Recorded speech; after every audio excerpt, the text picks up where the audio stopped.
Hi, I'm Vanessa and I love bad Star Trek. I will be the shit-covered shillelagh that is season 2 of Star Trek's Next Generation. Today, I will be talking to you about an episode called Up the Long Ladder, a shockingly racist and offensive Trek episode. At this point in season 2, the quality of the episodes on average was beginning to increase. Pen Pals was pretty goofy, but I think it was important as it included some necessary character development for Data, and Pulaski finally validates Data as a feeling being. Q Who involved some important foreshadowing for the Borg, and Samaritan Snare introduces us to more of Picard's backstory, namely the totally badass tale where he got stabbed in the heart during a bar fight as an ensign in Starfleet. So why they decided to take a swan dive into hell quality-wise at this point is a fucking mystery. Trek is obviously very well known for their progressive social justice leanings. However flawed, because of course the writers by and large are still white men at this point. So I found it baffling beyond belief that Trek would take an entire episode to deliberately put racist stereotypes of Irish people on display. Irish people have not always been considered white, particularly when first immigrating to the United States. However, they use their proximity to whiteness to their advantage. My anthropologist ex-girlfriend Drea pointed me to a book called How the Irish Became White by Noel Ignatiev. Noel said, quote, "The Irish who immigrated to America in the 18th and 19th centuries were fleeing caste oppression and a system of landlordism that made the material conditions of the Irish peasant comparable to those of an American slave. They came to a society in which color was important in determining social position. It was not a pattern they were familiar with, and they bore no responsibility for it. Nevertheless, they adapted to it in short order." He went on to say, "There they commonly found themselves thrown together with free Negroes. Along with Jim Crow and Jim Dandy, the drunken, belligerent, and foolish Pat and Bridget were stock characters on the early stage. In antebellum America, it was speculated that if racial amalgamation was to ever take place,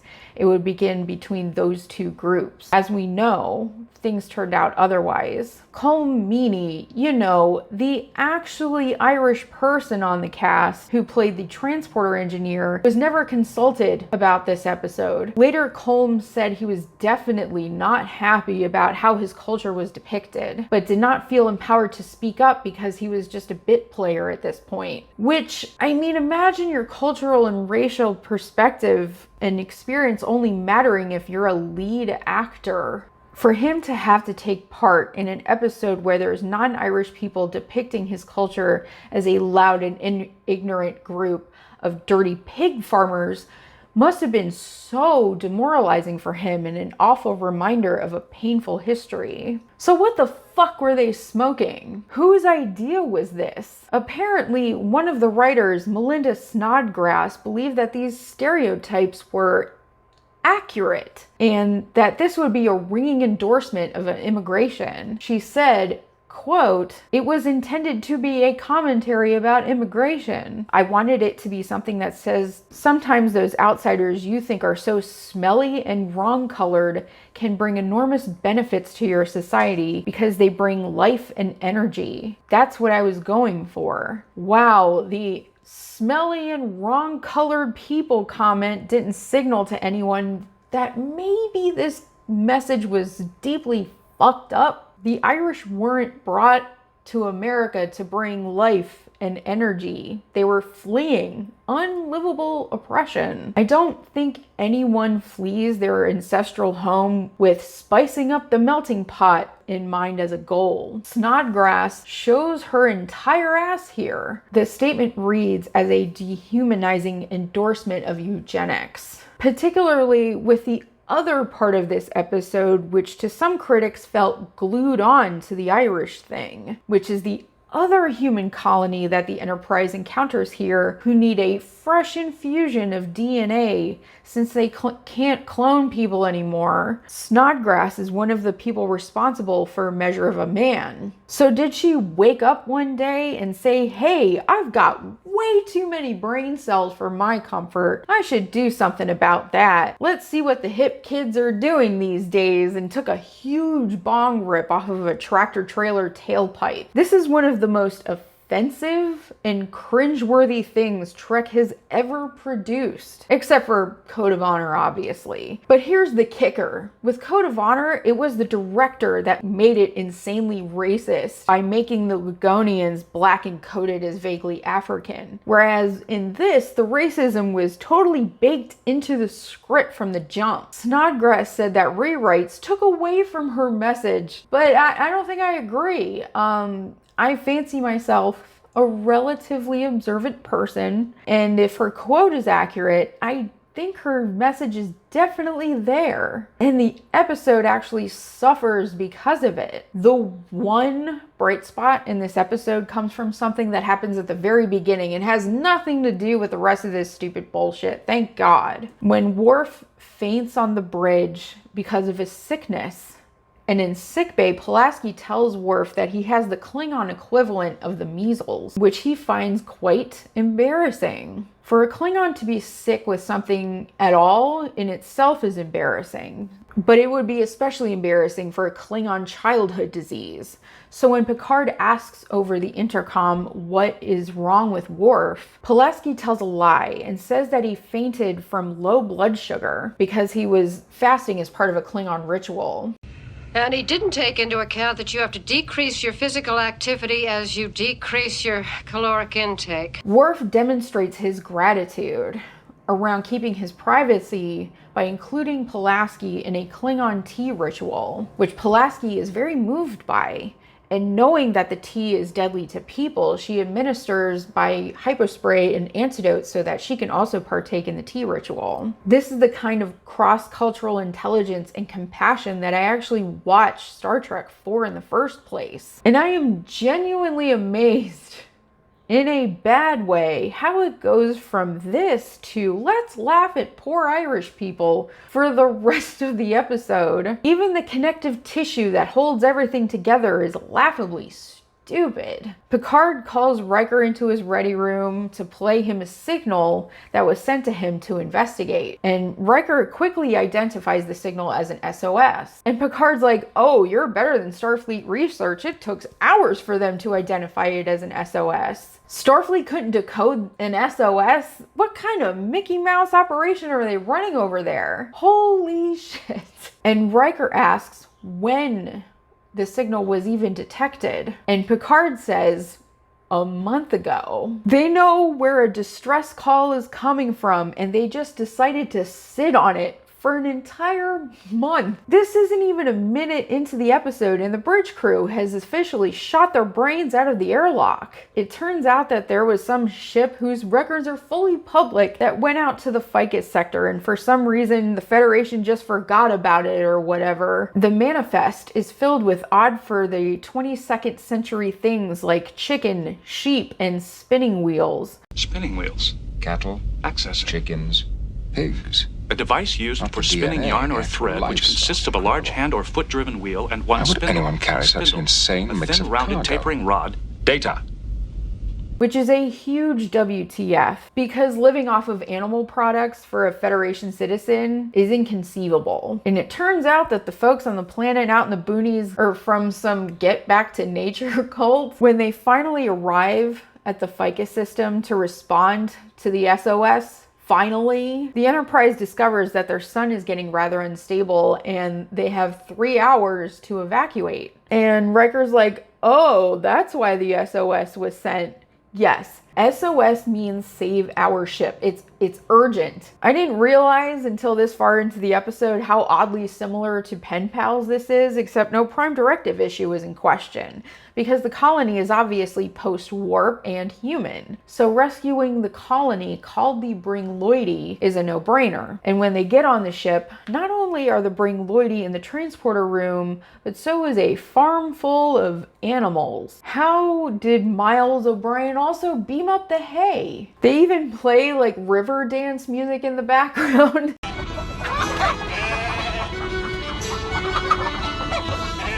Captain, you better get somebody down here. Right away. And as you see Miles O'Brien's expression painfully twist around, which I'm sure was him doing his best to keep from puking at having to bear witness at this ridiculous display. Brian, is it? I should have known 'twould be a good Irishman who was running the ship. And having to squeegee all the different kinds of animal shit off the transporter pad later. The lead Irish dude, Danilo O'Dell, who is played by an Englishman, by the way, spares no time being a parody of an Irish person when he follows Picard into the turbo lift and instantly offers his daughter's hand in marriage. Very pushy about it, too. Sir, I have a daughter. Felicitations. Would you be interested, sir? No. You're quite sure? Quite sure. They just met a minute ago, for crying out loud. And these colonists continue to act like these backwoods goofballs by lighting a fire in the cargo hold where they and their animals are hanging out. Since they're not familiar with the replicators that can make food, the fire was lit by Danilo's daughter, Brenna, who of course is this stereotypical Spitfire Irish woman who is the most mindlessly contrarian character I think I've ever seen on Trek. Oh, there you are. Your hospitality leaves a hell of a lot to be desired. You don't offer us a bite or a sup, and when we build a fire to cook a little something, the whole place goes mad. Every interaction with her has to be an argument. I've read criticisms of Riker's sexual interaction with her as very scummy. Honorable mention to his pickup line because he's just smooth enough to get away with saying something like that. And what are you staring at? You never seen a woman before? I thought I had. But I think the bigger problem is Rosalind Landor is a British person playing a caricature of a poor Irish woman. The colonizer cosplaying as the colonized is cultural appropriation, the kind that's bad. Riker is so turned on by Brenna fussing with her hay, which is the work I guess she's so determined to do. He decides to hang back and help her. And after she decides to be weirdly shitty some more, That isn't necessary. The ship will clean itself. Well, good for the bloody ship. she randomly lifts her skirt, which was kind of awkward to watch, and asks about where she can wash her feet. And Riker goes, I know where. So I guess he's a feet guy, which is fine. What comes next just takes the shittiness of this episode to a whole other level. It's not enough for this episode to be an endorsement of eugenics and racist stereotypes, but we've got sexism and homophobia dusted on top like shit sprinkles. When Brenna enters Riker's quarters, she instantly starts tidying up because she has like one emotional gear, which is haughty and upset. She's like, ugh, look at this mess. When she asks where the bathroom is and Riker just tells her, like a normal person, this is where we get one of the most ridiculous things a woman has ever said on Star Trek. Because she interprets Riker's statement about where the bathroom is a response to a question she asked him as an indication that he may be a gay man, as she peels off more of her clothes. William, is something wrong? What do you mean?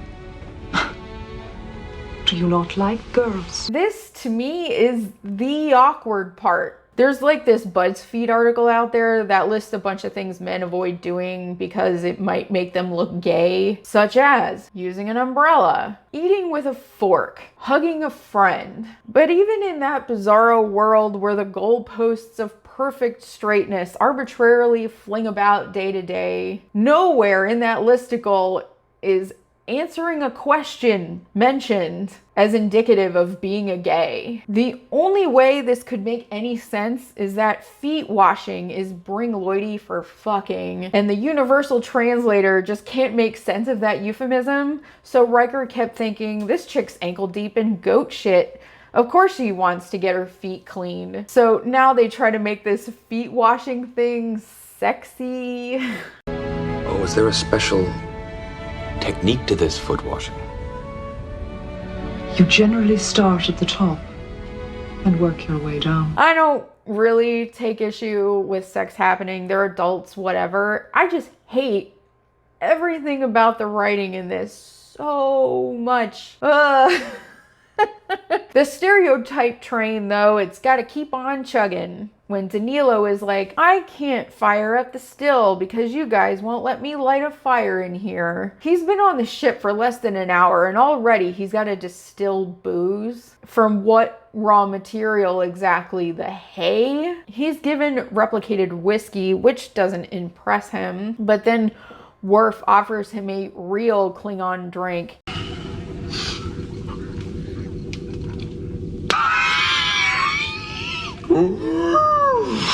That's what I call a wee drop of the creature. And here we have yet another round of silly Irish people having a silly Irish argument. Hello, my darling. Oh, what darling is it? I might have known.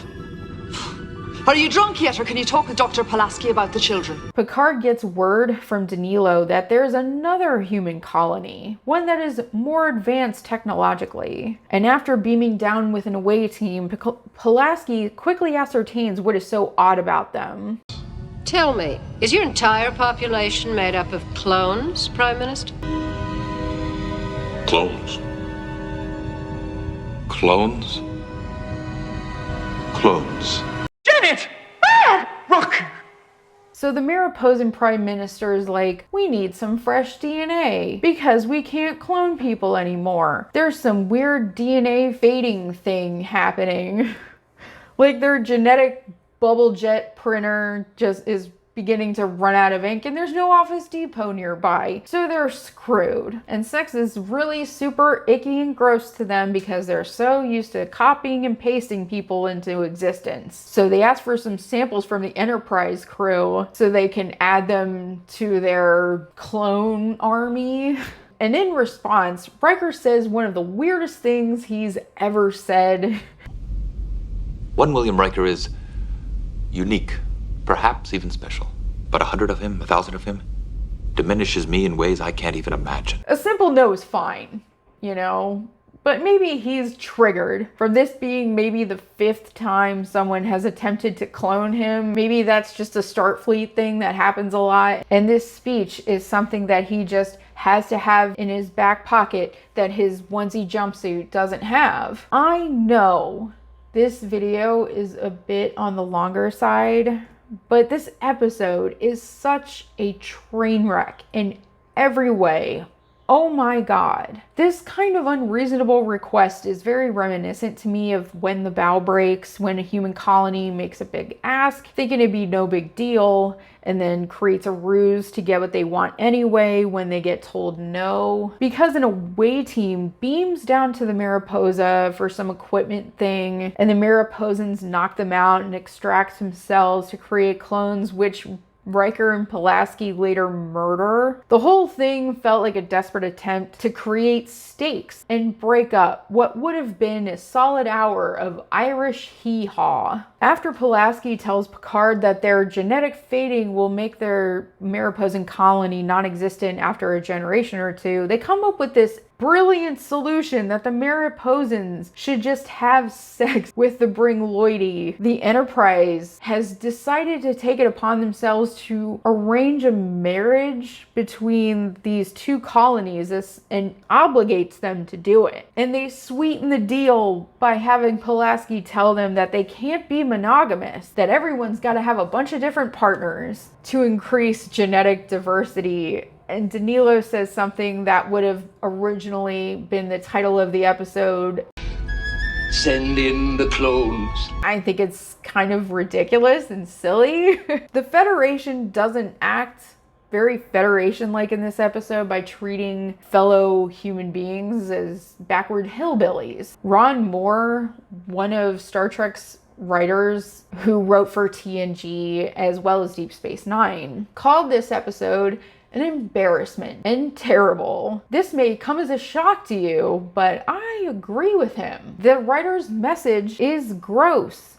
The parodic caricatures of Irish people played by British people is gross. To bring Lloydie needed to evacuate for safety reasons. And now they're beholden as breed mares for a planet of clones. How the fuck is this meant to translate to the viewing audience as pro-immigration? Other than to say that the new arrivals are a necessary fresh supply of DNA, in my opinion, sci-fi is at its worst when its writers center their own privileged experience as the default and double down on their ignorant perspective. And what this writer Snodgrass doesn't know about cultural sensitivity apparently could fill several books for defending this whack-ass premise most of all. Of course, Irish Americans, in addition to Cole Meany, were not happy about this episode for how it depicted their culture. But surprisingly, according to Snodgrass, pro-life people also didn't like it because Riker demonstrated bodily autonomy when he killed his clone and said that his body was his. Pro-life people are rather anti-fertility clinics and definitely anti-clone. So I have this sneaking suspicion that Snodgrass may be lying about this supposed backlash from pro-life people to paint herself as having successfully put a pro-choice stance on screen on Star Trek. I don't think, just to guess, that killing a clone is how to do it, sis. I really don't. Neither is forcing a sexual situation with a group of cloned asexuals and stereotypically horny and drunk Irish people. A much more direct way of doing that would be having Deanna Troi abort the light bright baby in that episode The Child at the beginning of season 2, but Deanna was just a walking uterus in that episode and would also have ended the episode prematurely, so that couldn't be. The title of this episode is actually half of an Irish saying, up the long ladder and down the short rope, referring to execution by hanging. Is that meant to tell you how you might feel towards the end of this? Because Jesus Christ, this is awful. The Klingon tea ceremony is a few minutes and the rest is just pure shit. I'm so glad though that Cole Meany stayed on the show, but I would have totally understood if he didn't after that episode. Jesus. I can't even. Absolutely nothing about this episode worked. Make like a flat rock and skip it. Happy Pride Month, everyone. And if someone questions your sexuality because you told them where the bathroom is, maybe consider not having sex with them. Like, subscribe, watch me writhe in pain some more. No pressure, but peer pressure. Till next time, I guess.